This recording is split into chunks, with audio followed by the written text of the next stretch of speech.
Hello and welcome to this edition of Iron Sports, and I am Jermaine Brown. In this edition, we're on the courts with the country's consistently best performing national team, the Sunshine Girls. We also have an update from national record holder Kemore Campbell, who is recovering from his mini scare recently.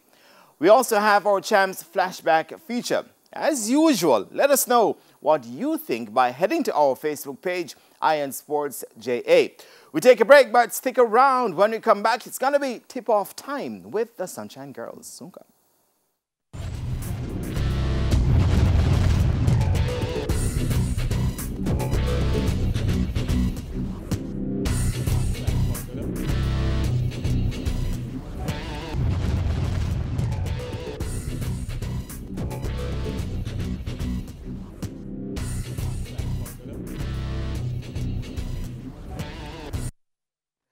All right, then welcome back to Iron Sports. Now, Jamaica's highest-ranked national team, the Sunshine Girls, will go in search of that elusive gold medal at this summer's World Championships. With so much focus recently on the Reggae Girls since their historic qualification for the FIFA World Cup, the Sunshine Girls, well, they've been flying under the radar a bit. But here to give us an update on the latest happenings with the national team is the president of Netball Jamaica, Dr. Paul Daly Morris, and board director Simone Forbes, also former national captain. Ladies, welcome to Iron Sports. Simone, your first time on Iron Sports, I know. As a director, Madam President yes. has been here before. As a director, yes. Oh, so it's welcome back. Thank you. All right, my producer has a treat for you both here. Yes, Oh, he does? Yes, ma'am. Check it out. Sounds good. All right, let me begin with Madam President. You know, recently, the Reggae Girls qualified for the World Cup, and all the talk has been about their qualification. But the Sunshine Girls also have their World Cup, their World Championships coming up too. So it'll be the year of women in sports in Jamaica almost. Tell me a little bit about how the build-up has been thus far with the tournament just a couple of months away now. Well, as you know, we have been in preparations for the World Cup for 4 years.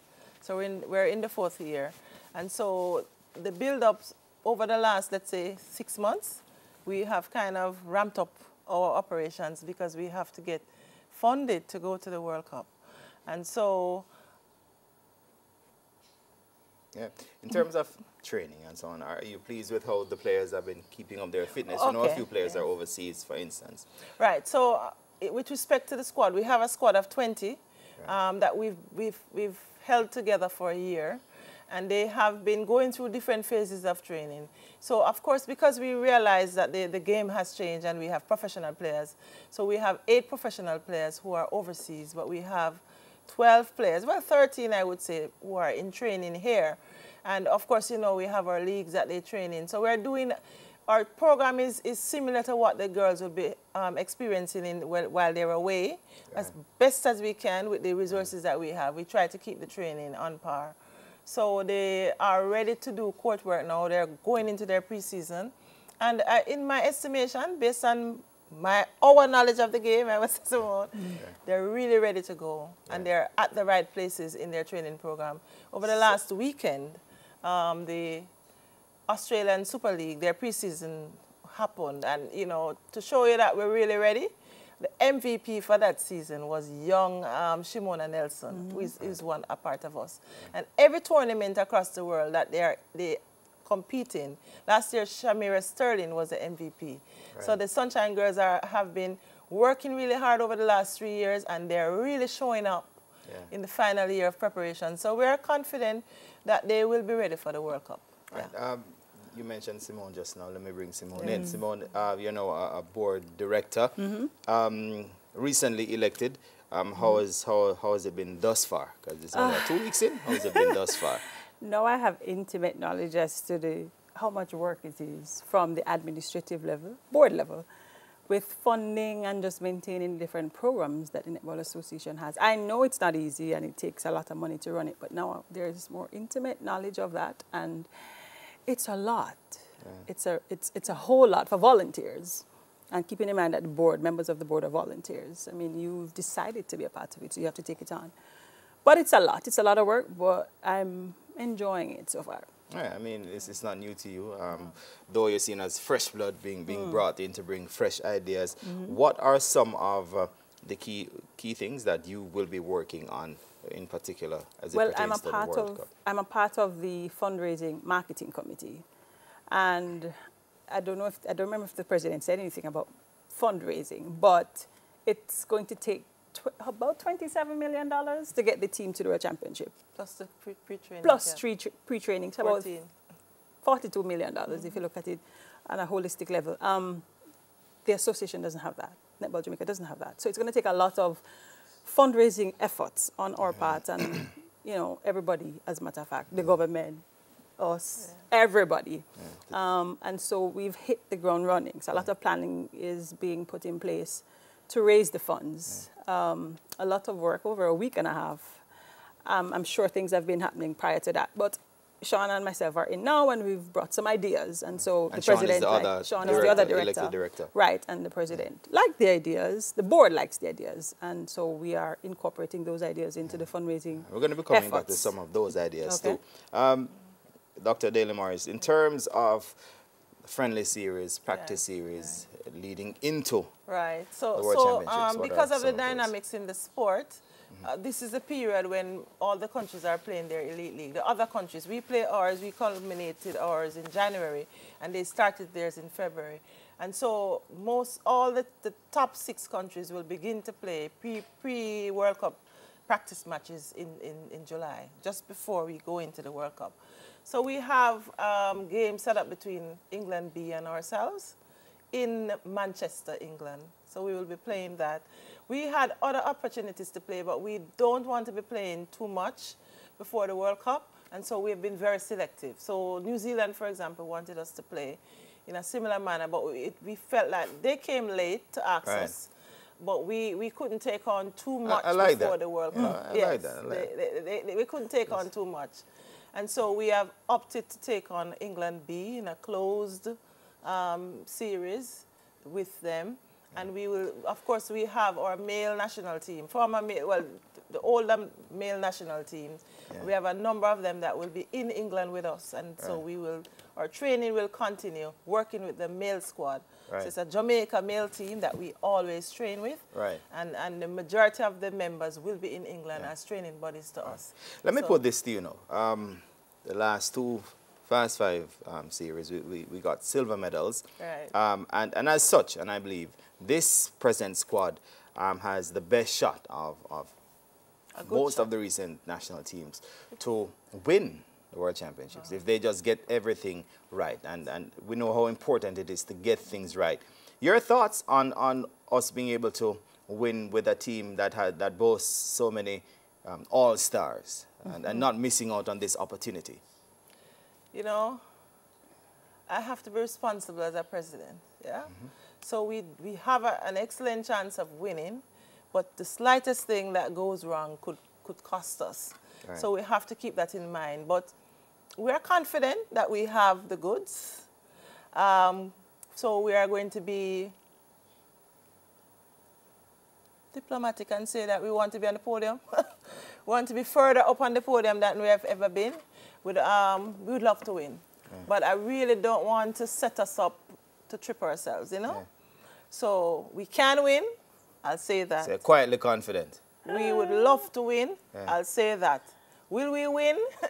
You have to come and see, you know. Simone, she's smiling. So let me ask her, Simone, you've been on teams finishing 3rd, for instance. That's Jamaica's best ever finish at a World Championship. Second as well? 5, but that's okay. But I'm talking about the World Championships. 3rd place, was it? Right, and you would have been a member of that team back in 03, for example, and it was kept here in Jamaica. And 07 in New Zealand. In New Zealand, right. But your thoughts on this current squad and what you think of their chances? Your honest opinion. Well, you sound like me earlier when you were introducing.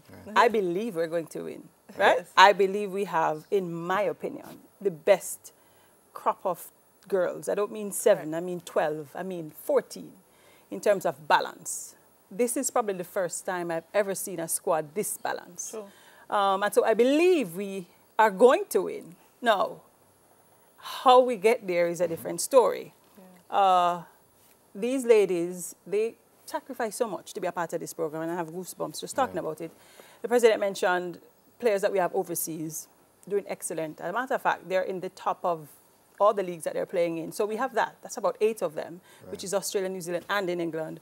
And then here in Jamaica, we have, from the last Commonwealth Games, we have our starting attacking team in training. Then we have newcomers who have come on who are very good players who are just adding to. So I don't know what the selectors are going to do to select a 12 because it can't be easy because of the quality that the team has. Well, that's something that you should want to happen. Yes. So, but I don't want their jobs. I don't want the job of selecting this team. But it's going to take a lot. We have the goods. We have the players.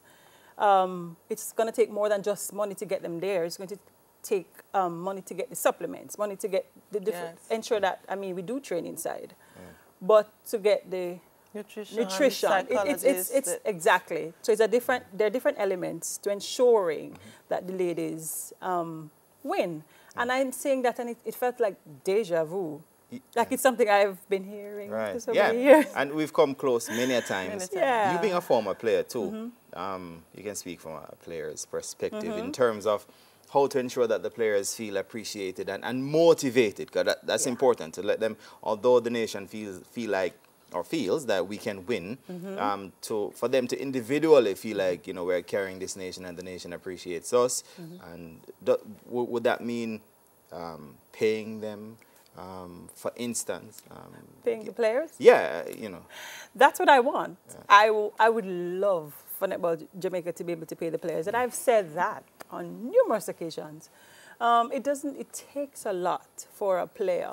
And speaking from a player's perspective, most of us, so I'm talking like I'm still playing, all right? So most of us, all of us play because of the love of the sport. There is no pay to get. So when you train and you finish training and you go home and tired, you get up the next morning and go to work or go to school. So it's a cycle, but it's a cycle that we have committed to and they have committed to. And they continue to do it year after year. And they will continue to do it because they love the sport and they love playing the sport. Now, can you imagine if we were to pay these players who are already committed to this sport, how much more they could do in terms of focusing on netball more so than anything else? Do you think? Do you think? I think it would be good if we were in a position to pay the players. I have to be real again, because as the leader, I have to be honest. We don't have the wherewithal to pay the players. At this time, we could work. We are working towards it, but we're just not quite there. We struggle on a day-to-day basis to meet our regular bills. So they are worthy of it, though. I wish we could pay them because we would have less issues if we were paying them. Because we have to pick up a lot of the slack because we are unable to pay them. So it is where the country should go. And I'm agreeing with Simone, we need to go there. And we need to strategize to get there.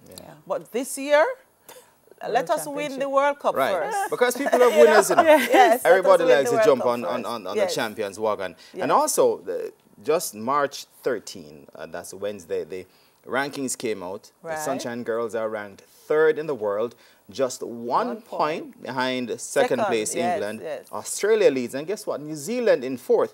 Now, this is the kind of statistic that you know, maybe the sponsors like. How, in terms of getting sponsorship, do you put things like this to them? Finally, in terms of sponsorship and funding.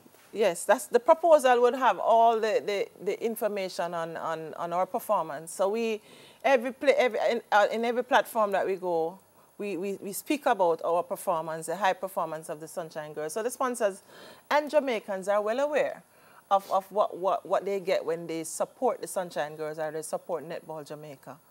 But we also understand that there needs to be balance because we're not the only team that is performing well for Jamaica.